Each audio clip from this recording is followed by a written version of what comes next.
Alright, what's going on YouTube?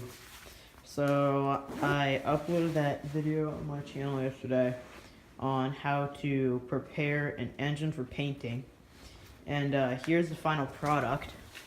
I just did a coat, flipped to the other side, did a coat. Did that about 4 times, about 4 coats on it. And I think it turned out really well, actually.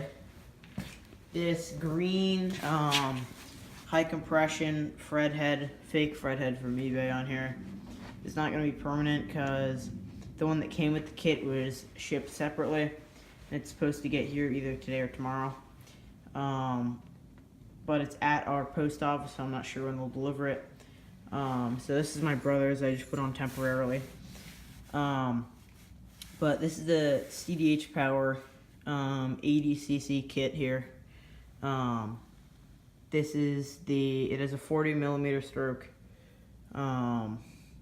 and the exhaust and intake are both 40mm, which is nice because it gives you some more power. I didn't bother to port it because I'm not that skilled and I don't want to really mess something up.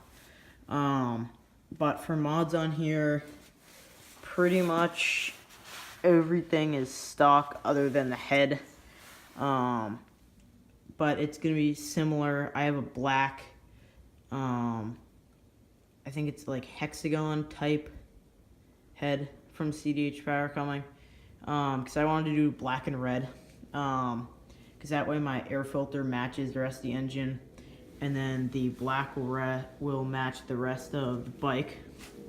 This is a bike on Amazon I got made by sixthreezero. It was a cruiser bike with good reviews, so I decided to pick it up and give it a shot, and it worked really well. It was a pain in the ass trying to get this coaster brake arm to loosen. I watched BikeBerry's stupid video saying, oh, you take 2 wrenches, blah blah blah, you pull it this way and this way. No, when they're too tight, it should not be that easy. So I watched Houston Motorized's video, and sure enough, I just took a hammer to the thing, came right off. I bought this kit because it came with a 4-bolt chain tensioner, speed carb with the upgraded air filter, as well as it came with you can't see it, but it's a 3-electrode spark plug under there, as well as this. I like this spark plug cap because it doesn't slip around, it stays in place.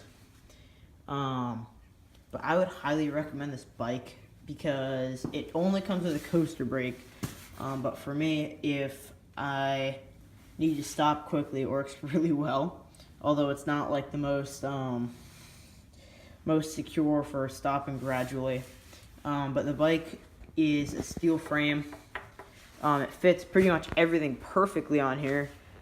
Mounting the sprocket was easy as hell, as well as this is nice and thick here, so the chain tensioner won't slip around easily. It's a single speed back here, and it came with hybrid tires, a kickstand, and a rack, which is super nice. The seat's really comfortable. I didn't have any problems with anything on here. None of the wheels were bent or anything, which is super nice. You just put the front wheel on, the handlebars, and the stem here, and the rest of it pretty much comes on.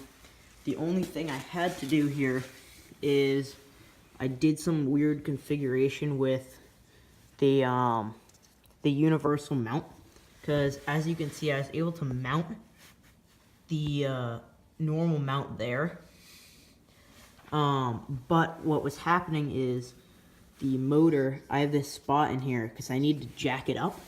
It was making contact with this right here, with the front sprocket on the normal drivetrain, so I had to move it up. So that's the only reason I use the universal mount, is so that I could push this a little bit further up, and move it up. But it's basically double mounted at this point, which is actually going to make it stronger too.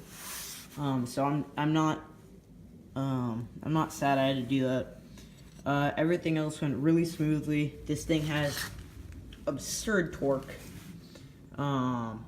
It just took off. I thought it was at top speed. No, I hadn't even reached the main power band there, because there was a lot more I could give, but roads are icy, and I'm not going to do that today. I'm going to wait till spring or summer to really open this thing up, because I got a couple buddies that have these too.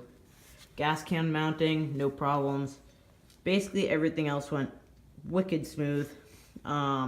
If you're looking for a great cruiser bike to put this on, it's $200 on Amazon right now, and it's freaking awesome. This is a really great, I'm so glad I bought this bike for it, especially because I can put stuff on here now, and the kickstand isn't adjustable. It actually supports the weight of the bike.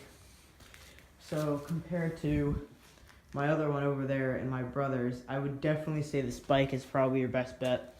If you're looking for a bike around price range of $150 to $250.